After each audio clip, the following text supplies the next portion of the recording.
c'est Georges Courtois à Nantes. Ouais. C'est en 1985. Exact. Chez Georges c'était Action Courtois. Directe, oui. C'est pas Action Directe du tout, Georges Courtois. Non, Régis Lécher. Exactement.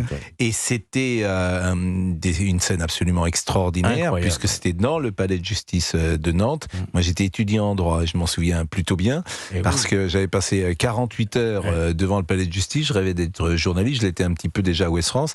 Et il y avait ce jour-là l'ancien journaliste qui avait été auprès de John Kennedy, qui était venu tellement l'événement était important, qui s'appelait Salinger. Pierre Salinger, qui est mort depuis.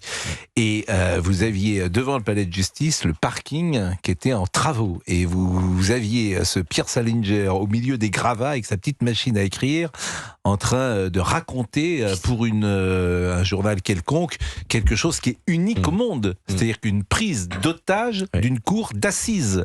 Vous ne vous souvenez pas, et ces images, elles existent, parce qu'ils avaient fait rentrer le journaliste de France 3, qui de mémoire s'appelait, je crois, Bitoun. Il avait fait rentrer, et vous voyez les images, d'ailleurs, si vous tapez prise d'otage Georges Courtois, et vous avez Georges Courtois à la main qui a une grenade, dans l'autre il a un pistolet, et il interroge le président et lui dit « Qu'est-ce que ça vous fait, monsieur le président, vous qui jugez d'habitude ?» Alors, il ne sait pas quoi dire. D'ailleurs, on peut retrouver... mais c'est une scène extraordinaire. Et c'est terminé comment ? Eh bien, c'est Broussard qui est venu.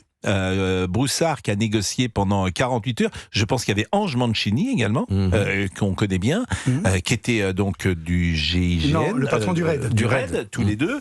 Et ça a duré entre 48 et 72 heures. Et j'ai demandé à Laurent Tessier peut-être de sortir un son où on entend précisément ce Georges Courtois qui est mort d'ailleurs depuis, et puis qui s'est rendu au bout de et qui s'est rendu, et toute la ville de Nantes évidemment pendant 72 heures ou 48 heures, je ne sais plus exactement combien de temps ça a duré. Et j'étais étudiant en droit, c'était en 85, j'étais encore à Nantes, voyez-vous. Donc je m'en souviens un petit peu. Il est 16h46 et il y avait tous les journalistes. Alors c'est drôle, vous voyez la mémoire. Il y avait un journaliste d'Europe 1 qui était là, qui était descendu, comme on disait, de Paris. Il s'appelait Antoine Campos. C'était lui qui couvrait. Il y avait à côté du palais de justice, il y a un bar.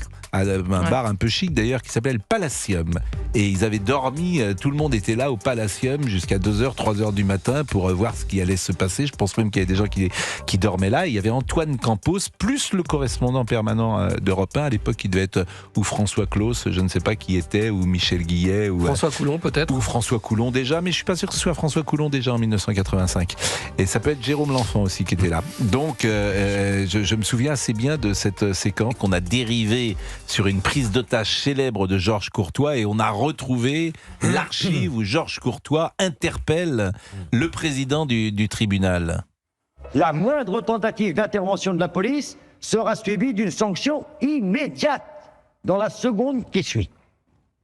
Quand ça tire une balle dans la tête de quelqu'un, il ne reste plus que les épaules. La tête s'en va, hein ? Bien. C'est avec ça que la police tire sur les gangsters. Par conséquent, notre but essentiel est de nous en aller, monsieur Garin. Je m'excuse, mais votre compagnie ne m'est pas vraiment désagréable, mais je suis obligé de partir. C'est incroyable l'affaire Georges Courtois.